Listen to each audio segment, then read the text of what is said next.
안녕하세요. 오늘 당신과 함께 깊이 파고들어 볼 자료는요. 분류쟁이라는 블로그에 올라온 글입니다. 양심의 6개 원리, 명언, 혐오를 경계라는 제목이고 2025년 10월 24일에 게시됐네요. 네, 반갑습니다. 이 글은 그 예수의 가르침에서 6가지 핵심 원리를 뽑아냈어요. 그리고 이걸 요즘 문제, 특히 그 혐오라는 강정 있잖아요. 그걸 좀 경계하고 이해하는 데 써보려는 시도예요. 상당히 흥미로운 접근법이죠. 맞아요. 이게 그냥 좋은 말 모아놓은 게 아니라 뭐랄까 깨어있음, 성실, 지혜, 예절, 사랑, 정의 이렇게 6가지 키워드로 나눠서요. 혐오 문제의 뿌리부터 시작해서 결과, 책임까지 좀 체계적으로 보려고 하는 것 같더라고요. 자, 그럼 이 6가지 원리가 우리에게 어떤 생각을 던져줄지 한번 같이 차근차근 들여다볼까요?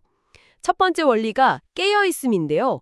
인용한 구절이 행복하여라, 마음이 깨끗한 사람들, 그들은 하느님을 볼 것이다. 이거예요. 근데 마음이 깨끗한 거랑 하느님을 본다는 거, 이게 혐오를 경계하는 거랑은 어떻게 연결이 되는 걸까요? 이 글에서는요. 그 깨어있음이라는 걸 세상을 있는 그대로 보는 능력이라고 설명해요. 그러니까 자기 선입견이나 편견 같은 거 있잖아요. 그런 필터 없이 명확하게 인식하는 거죠. 마음이 깨끗하다는 건 바로 이런 편견에서 자유로운 상태를 말하는 거고요. 네, 이런 상태여야만 비로소 우리가 사물이나 사람을 왜곡 없이 볼 수 있게 된다는 거예요. 그리고 이게 바로 혐오가 생기지 않게 막는 첫 번째 방어선이라는 거죠. 아, 그러니까 본다는 게 그냥 눈으로 보는 걸 넘어서는 거네요.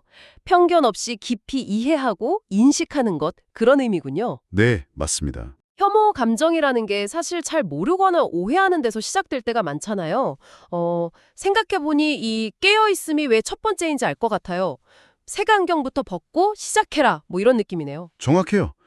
혐오는 종종 어떤 무지나 왜곡된 시선에서 자라나니까요. 깨어있음은 그 뿌리를 딱 차단하려는 노력인 셈이죠.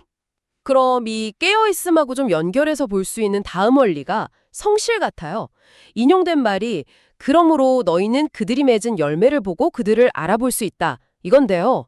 말보다는 행동의 결과, 그러니까 열매로 판단해라. 이런 뜻 같은데 이게 혐오랑 관련해서는 어떻게 해석될까요? 네, 이 글에서는 열매를 아주 구체적으로 그 사람의 말과 행동으로 보더라고요. 아무리 겉으로는 평화니 사랑이니 좋은 가치를 막 이야기해도요. 실제 행동이나 말이 혐오를 조장하거나 차별을 담고 있으면 그게 그 사람의 진짜 모습, 즉 열매라는 거예요.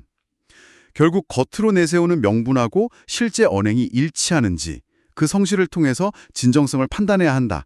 이걸 강조하는 거죠. 아, 그럴듯한 말 뒤에 숨어있는 실제 행동을 보라는 거군요. 말과 행동의 일치, 그러니까 언행일치를 강조하는 건데 이게 혐오 문제에선 특히 더 중요할 것 같네요. 그렇죠. 왜냐면 혐오를 부추기면서 동시에 막 정의나 공정을 외치는 경우도 종종 보이니까요. 이 성실이라는 잣대로 보면 그런 모순이 더 잘 보이겠어요. 네, 바로 그 지점을 지적하는 겁니다. 겉모습이나 표방하는 가치에 혹하지 말고 실제 드러나는 결과, 그러니까 말과 행동이라는 열매를 통해서 본질을 파악하라는 거죠. 이게 두 번째 원리, 성실의 핵심입니다. 흥미롭게도 다음 원리인 지혜에서는 문제의 근본 원인으로 더 깊이 파고드는 것 같아요. 인용된 구절이 독사의 자식들아 너희가 악한데 어떻게 선한 말을 할 수 있겠느냐.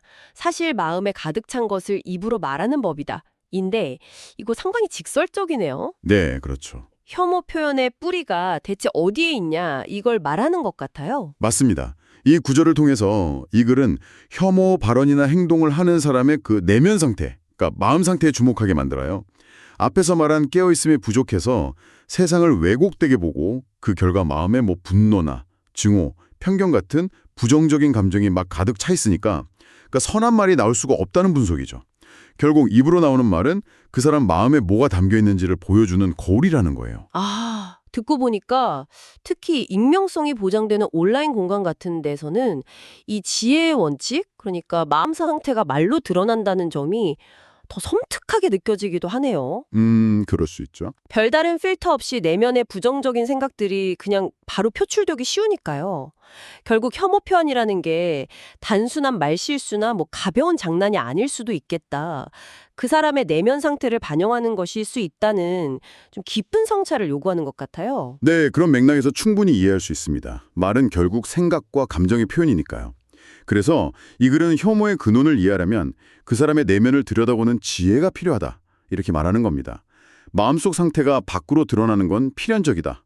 뭐 이런 지적이죠. 자, 내면 상태가 말로 드러난다는 지혜를 봤다면 네 번째 원리인 예절은 그 말이 밖으로 나왔을 때 어떤 영향을 미치는지 거기에 초점을 맞추는 것 같아요. 인용된 명언은 입으로 들어가는 것이 사람을 더럽히지 않는다. 오히려 입에서 나오는 것이 사람을 더럽힌다. 이건데요.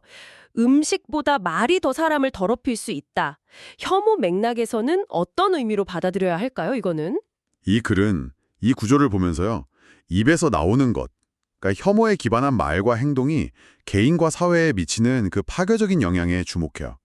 첫째로는 그런 말과 행동을 자꾸 하는 사람은 자기 자신의 내면을 계속 오염시키고 증오심을 키우게 된다는 거고요. 둘째로는 이게 필연적으로 다른 사람과의 관계를 해치고 갈등과 분열을 조장해서 결국 사회 전체의 조화와 안전을 깨뜨리는 결과를 낳는다는 거죠. 아, 그러니까 단순히 좀 무례하거나 기분 나쁜 말을 넘어서 혐오 표현이 개인의 영혼을 막 갉아먹고 공동체의 건강까지 해치는 독소처럼 작용한다. 이런 경고군요. 네네. 예절이라는 단어를 그냥 공손함 차원을 넘어서 공동체에 대한 어떤 책임감 있는 태도로 좀 넓게 봐야 한다는 말씀이시죠. 그렇습니다. 여기서 예절은 단순한 매너가 아니에요. 자신의 언행이 다른 사람이나 공동체에 미칠 영향을 고려하는 사회적 책임감하고 연결이 되는 거죠. 혐오 표현은 바로 이 사회적 예절, 즉 공동체의 조화를 해치는 행위라는 인식이 담겨 있는 겁니다. 다가오네요. 그러면 다섯 번째 원리인 사랑은 어떤 방향을 보여줄까요? 명언은 행복하여라 평화를 이루는 사람들, 그들은 하느님의 자녀라 불릴 것이다. 이거네요. 예절이 부정적인 결과를 경고했다면 이건 뭔가 긍정적인 행동을 촉구하는 것처럼 보이는데요. 정확히 보셨어요. 예절이 혐오 발언의 파괴적인 측면, 그러니까 하지 말아야 할 것에 초점을 맞췄다면 사랑은 적극적으로 해야 할 것, 즉 평화를 만들어 나가는 행위의 가치를 강조합니다. 이 글의 해석을 보면요. 혐오를 통해 갈등을 부추기는 건 사회에 해악을 끼치는 행위잖아요. 반면에 평화를 이루려는 노력, 즉 사랑의 실천은 공동체에 긍정적으로 기여하고 모두에게 이로운 아주 가치 있는 행동이다. 이 점을 대비시키고 있는 거죠. 아하, 그러니까 혐오에 맞서서 그냥 소극적으로 침묵하는 걸 넘어서 적극적으로 평화를 만들어 나가는 행동, 그게 사랑의 실천이라는 거군요. 네네. 이 원리는 감정적인 측면을 넘어서 사회 구성원으로서의 어떤 역할이나 책임을 요구하는 것처럼 느껴지는데요. 네, 그런 의미가 아주 강하게 내포되어 있습니다. 단순히 미화하지 않는 것을 넘어서요. 적극적으로 관계를 개선하고 공동체의 평화를 위해서 노력하는 것. 그것이 사랑의 원리가 지향하는 바라고 이 글은 해석하고 있는 거죠. 이제 마지막 여섯 번째 원리네요. 정의를 살펴보겠습니다. 사람들은 자기가 짓거린 쓸데없는 말을 심판날에 해명해야 할 것이다 라는 구절이 인용됐어요.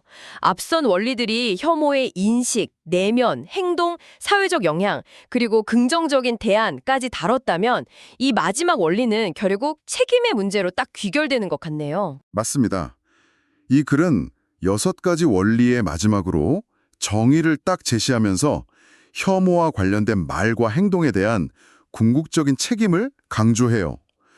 쓸데없는 말이라는 표현이 이 글의 맥락상 보면 타인에게 해악을 끼치고 공동체를 해치는 말, 즉 혐오 발언을 포함하는 걸로 해석될 수 있거든요. 그리고 그런 언행에 대해서는 언젠가 어떤 형태로든 책임을 져야 한다. 이 점을 상기시키는 거죠. 여기서 말하는 책임이라는 게 그냥 법적인 처벌만을 의미하는 건 아닐 것 같아요. 물론이죠. 자신의 말과 행동이 가져올 결과에 대한 어떤 도덕적인 무게감, 그리고 그에 대한 개인의 책임감을 강조하는 메시지로 읽히는데요. 네, 맞아요. 법적 책임뿐만 아니라 양심의 문제라든지 더 나아가서는 공동체 안에서의 관계 파괴 같은 다양한 차원의 결과를 포함하는 좀 포괄적인 의미의 책임이라고 볼 수 있습니다. 자신의 언행이 결코 가볍지 않다. 그리고 그 무게만큼의 책임이 따른다는 것을 정의의 원리를 통해서 다시 한번 생각하게 만드는 거죠. 자, 이렇게 깨어있음, 성실, 지혜, 예절, 사랑, 정의라는 6가지 원리를 모두 짚어봤습니다. 각 원리가 예수의 말을 빌려서 혐오를 경계하고 극복하기 위한 나름의 로드맵을 제시하고 있는 것 같습니다. 그렇습니다. 이 글은 이 6가지 원리를 하나의 틀로 딱 묶어서요. 혐오라는 이 복잡한 현상을 좀 단계적으로 분석하고 대처 방안을 모색하려는 시도로 보여요. 시작은 깨어있음, 올바른 인식에서 출발해서 성실, 언행일치, 그리고 지혜, 내면 성찰을 통해 개인의 태도와 마음 상태를 점검하고요. 그리고 예절, 사회적 영향, 그리고 사랑, 긍정적 기여를 통해 혐오가 공동체에 미치는 영향과 그 대안을 제시하죠. 그리고 마지막 정의, 책임을 통해서 모든 언행에는 결과와 책임이 따른다는 점을 강조하면서 마무리하는 구조예요. 이 6가지 원리가 각각 따로 노는 게 아니라 서로 유기적으로 연결되어 있다는 점이 인상적이네요.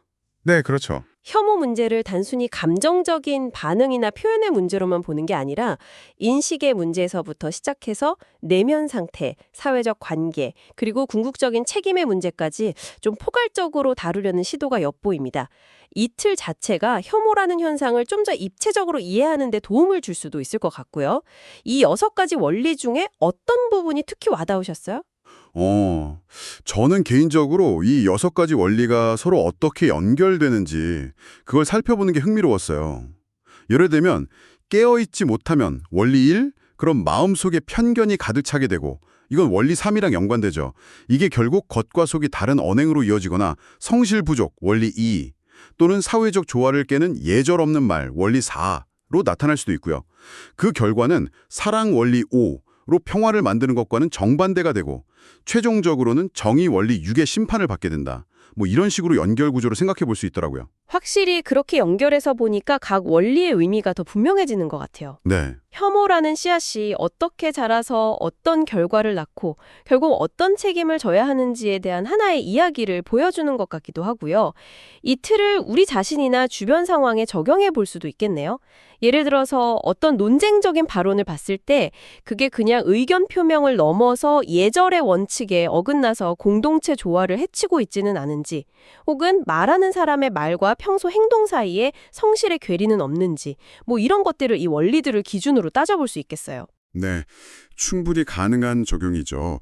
이 글은 특정 종교 텍스트에서 영감을 받았지만 양심의 원리라고 이름 붙여진 이 6가지 가치는 우리 모두가 일상에서 마주하는 다양한 갈등이나 오해, 특히 요즘 온라인에서 정말 만연한 혐오 표현들을 성찰하는 데 아주 유용한 도구가 될 수 있다고 생각합니다. 그렇죠.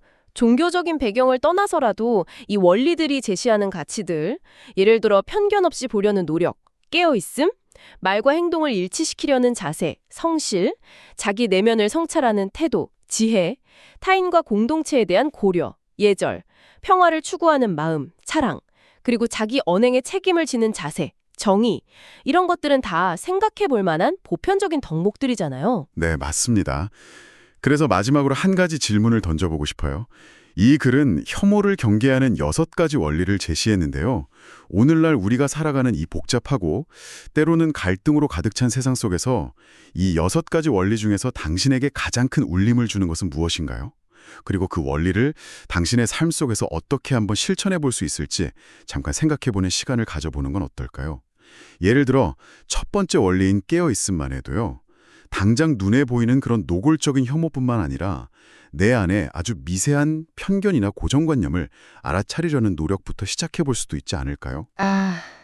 기쁜 질문이네요. 오늘 불효쟁의 블로그의 글을 통해서 양심의 원리와 혐오 문제에 대한 흥미로운 관점을 함께 탐구해 보았습니다. 이 6가지 원리가 당신이 세상을 보고 또 자신을 성찰하는데 작은 영감을 주었기를 바랍니다. 이 논의가 당신의 생각에 잔잔한 파문을 일으켰기를 바라면서 오늘 이야기는 여기서 마치겠습니다. 함께해 주셔서 감사합니다. 다음 시간에 또 다른 깊이 있는 탐구로 찾아뵙겠습니다.